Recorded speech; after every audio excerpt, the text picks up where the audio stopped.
So as you can see, this rear shock is completely blown. There's liquid coming out of it everywhere, and then it is not supposed to look like this. Hey everyone, if you saw my last video, you saw my shocks are completely blown, so today I'm going to show you how to replace them. My car is a F30 340i, but this should apply to any F3x and F2x chassis. I'm going to be replacing everything with Bilstein B6 shocks and struts. And then I also have the strut mount and all the accessories that go along with it. I'll make sure to put the part numbers below. I'm going to start with the rear ones because they're easier than the fronts. Starting with the rear, you're going to need the shock, the bump stop, the shock mount, plastic cover, and the gasket. The Bilstein shocks come with new harness and some instructions. So first thing you want to do is jack up the car. I'm just going to jack it up from the back. I have a little jack puck, and then I'm going to jack it up. All right, next you want to take the wheel off. I'm going to use the impact wrench because it's faster, but if you're doing this with hand tools, you want to loosen them on the floor first and then jack up the car. So just to make it easier on myself, I'm gonna take off this black plastic piece. It's just 4 10mm bolts, and it's gonna make your life a whole lot easier. All right, just took this off. So again, it's just 4 10mm bolts. Then you can take it out, and now you should have more room. So to take the shock off, you're gonna have those 3 E-Torx bolts up here, and then you're also gonna have this bolt right here and one on the back side, and then you should be able to take the whole thing out. One thing I want to do is, since I have the electronic damper, you want to unplug this just so that it's easier to take out and you don't get this snagged on anything. Again, just gonna take an 18mm wrench on one side and an impact on the other. Just get this taken off.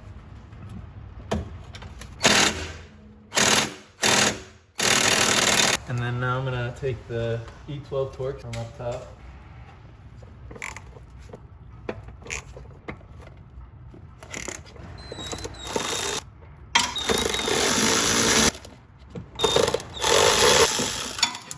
And now you should be able to remove the whole thing. Now you should be able to just push the whole thing down and just pull it out.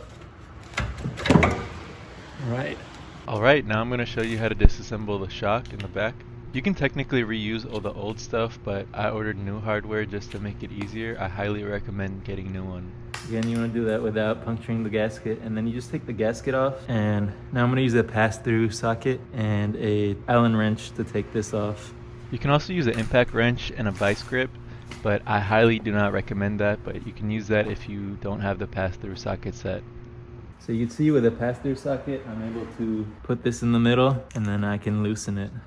And to loosen it, you want to put the pass-through socket on loosen and the hex on tighten. And then I'm going to move it to the ground to get more leverage on it. And now you should be able to do the rest.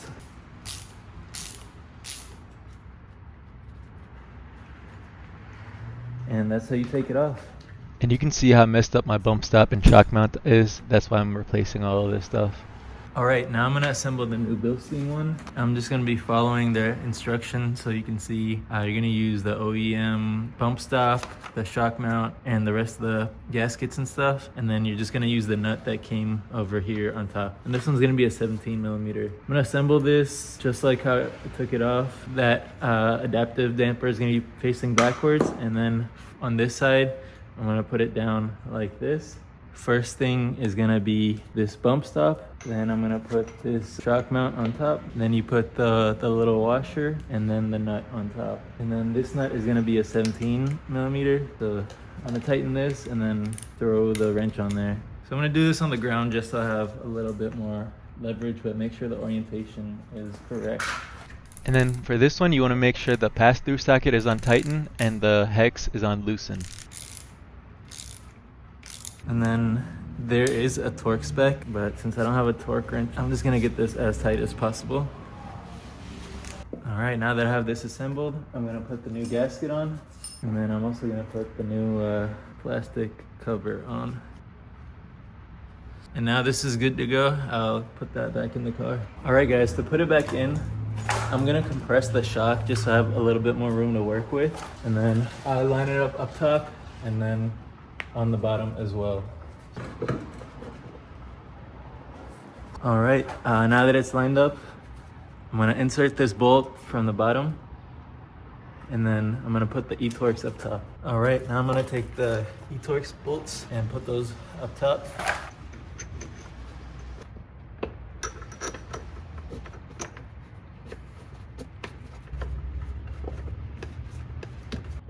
And you mainly just want to get these hand tight. We will torque them down later. And then you also want to insert the bump stop in there. All right, guys, last thing we need to do is torque this bolt down and the bolts up top. But to do that, we have to make sure the car is at right height. So I'm gonna put a jack underneath here and just lift it up until I see the car starting to come off of that jack. And that way it'll be at right height and I can torque it.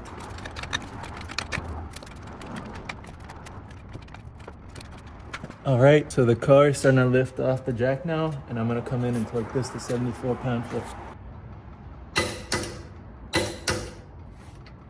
Lastly, I'm going to torque these down to 28 Newton meters or 20.7 foot-pounds. Alright, don't forget to connect the new harness. There's a 10mm bolt and you peel back the wheel well and just connect it, and that should be it for the rear shocks. Alright, so moving on to the front, this is going to be the front strut. I have the Bilstein B6, and then I also have new hardware, so new strut mount, dust sleeve, coil shim, and bump stop. So let's start taking everything off. Already jacked up the car. Let's take the wheel off and let's get started.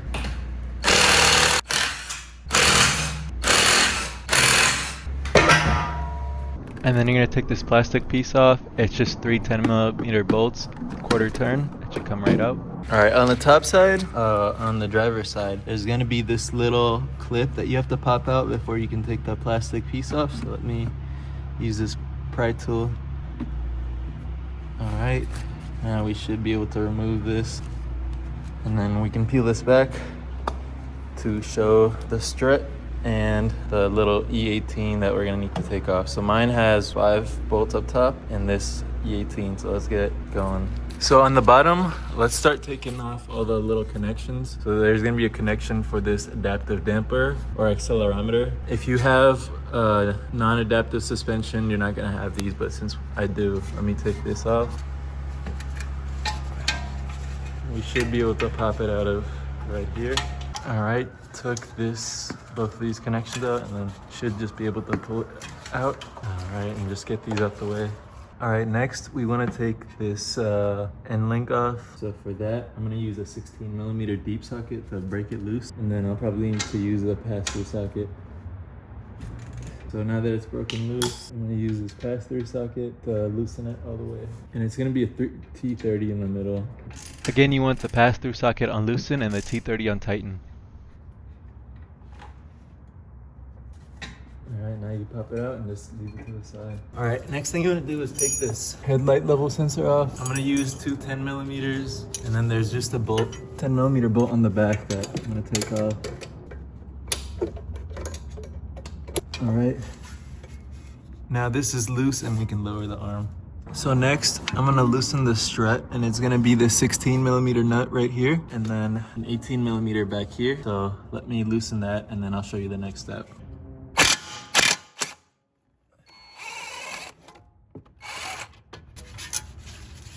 All right, so this is the nut on the other side, and this is the bolt right here. So after taking the nut, we should be able to take this. All right, next we're gonna use this spindle spreader tool. Basically the way it works is you put it in and you rotate it, and it expands the knuckle, and then you can take the strut off. So I took this little bracket out the way, and let me put this in. All right, now the strut is loose. And then let's start taking everything up from off the top. All right, so the top 13mm bolts, just take them off. There should be 5.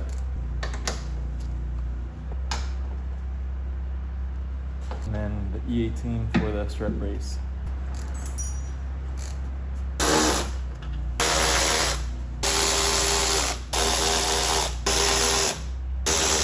Alright, now that all of these are out, you saw the strut just drop. Hey guys, so I missed it on the other side when I was pulling it out, so I'm just gonna show you guys on this side. So the BMW manual actually calls for removing the lower control arm, but honestly you can just push the knuckle down and kind of slide out the strut like this. And make sure to have a towel to protect your fender from getting scratched up. And you should just be able to pull the strut out. And then you want to put a jack stand under the knuckle just to support it. Just like that. All right, we were able to take the strut out, and I'm just using this jack to support everything while I assemble the strut. All right, so this is the strut. You want to make sure, see how the orientation is for everything. And whenever we assemble it back, we want to make sure that it's just like this. So let me get the new stuff. All right, to disassemble the strut, I'm going to use these spring compressors. Where are these from? AutoZone or any local auto parts store. All right, so this is the only way I was able to compress the spring. I had to go one of them facing down and the other one facing up. And I slowly started compressing them. And now I think there's enough tension off to where we can take this off. And this one is also going to be a pass-through socket. Again, you can also use the impact to take it off, but I just wouldn't use it to put it on. I actually had to use the impact on the other side since my hex socket broke, but just make sure that the spring is compressed so you don't hurt yourself. All right, now we can take everything off.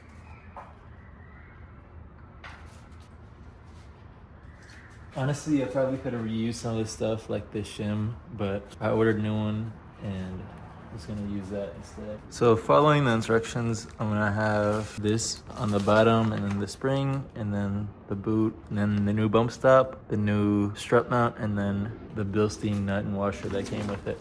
So let me assemble that. On the shim, there's this little plastic piece and you just line it up with this hole. And then we're gonna have the spring. It's gonna line up in that little notch on the bottom. And then we're gonna have the bump stop. And then this top mount piece. All right, I got the top hat on, and let's start tightening the washer.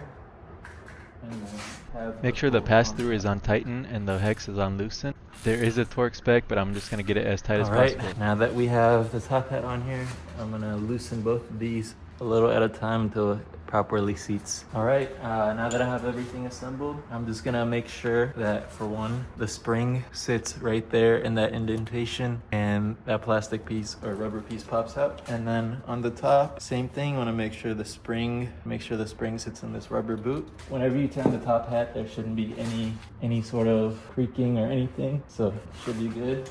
And lastly, before you put the new strut back on, you wanna make sure to take this accelerometer off. It's just gonna be E10.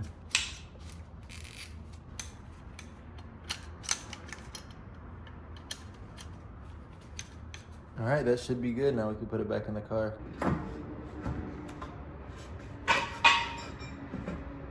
Until it bottoms out. And to put it back, it's just the opposite of how you removed it. Just be careful not to scratch the paint, and it should just go back in.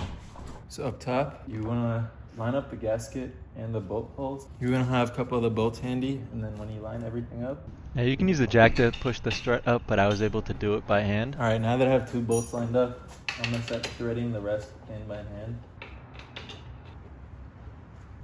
And then I'm gonna tighten them just a little bit, but not too tight. So on the top side, we wanna make sure we line this up and just start the bolt. You don't need to fully thread it down. And on the bottom, you just want to thread the bolt through. And make sure that bracket is lined up in the middle. Oh, first you want to take that spindle piece we put in out. I didn't mention it, but also connect the headlight level sensor. Just tighten it, we're going to torque it down later. All right, before I torque the strut assembly, I'm going to just jack the car up a little bit, or the front suspension, until everything lines up top.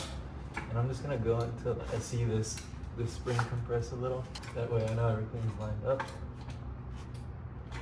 All right, it should be good. All right, then I'm gonna torque down the bolts. So the bolt for the strut down here is gonna be 32.5 foot-pounds. All right, now that that's torqued, I'm gonna torque the bolts up at the top. All right, for these bolts, I'm gonna torque it down to 20.7. And this E18 is gonna be torqued down to 41 foot-pounds. All right, I'm gonna go ahead and tighten this end link bolt as well.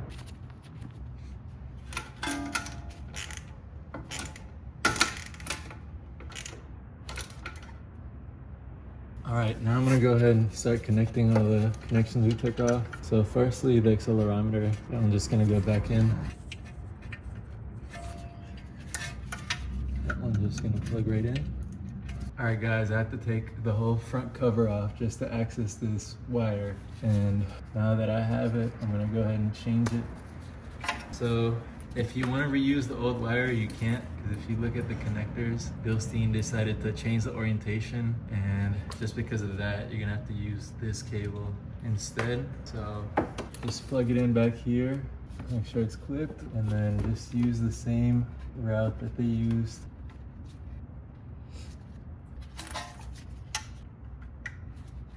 And you can put the black cover back on. All right, so I was able to wire everything. I routed it, plugged everything in. Now we should be good to go. I just put the wheel back on and torque it down. Alright, let's see if we fixed it. So this is the before and you can see how bouncy it is. And now this is the after, and that looks much better. After the install, you want to make sure to get an alignment. You've been messing around with the suspension, so you want to make sure the car is aligned. So one of the main concerns I've seen is that the Bilstein B6 raises your car, and as you can see before and after, there is a slight increase, so just keep that in mind. So driving around, these actually feel great. So before this, since my shocks are blown, the car is really bouncy, and going over bumps it wouldn't stop bouncing and it was super uncomfortable. But now it's very compliant and the ride is so nice. So when I was looking at getting the Bilsteins, I was looking at the B4s originally because they're OEM replacements, and I wanted a comfortable ride like stock. But after reading up about the Bilstein B6 and them being a performance upgrade, I was really interested. The main thing I was worried about was them being too uncomfortable or too firm, but I can tell you right now that's definitely not the case. They make the car handle so much better and it's so much more compliant over bumps. I will say it is a little bit firmer, but it's still a really nice ride. And since I have the electronic dampers, I can always put it into sport and it's much firmer, and it is a lot stiffer, but it handles so much better in sport. I think overall this is a great setup for a daily car, with a soft and comfortable comfort mode and a nice sporty sport mode. If anyone's looking at replacing their shocks, I would highly recommend the Bilstein B6. Yeah, and that's pretty much it for this video. Sorry for getting a little sidetracked. I'm still working on getting the turbo tuned and dynoed and also getting those draggy numbers out, so stay tuned. And thanks for watching.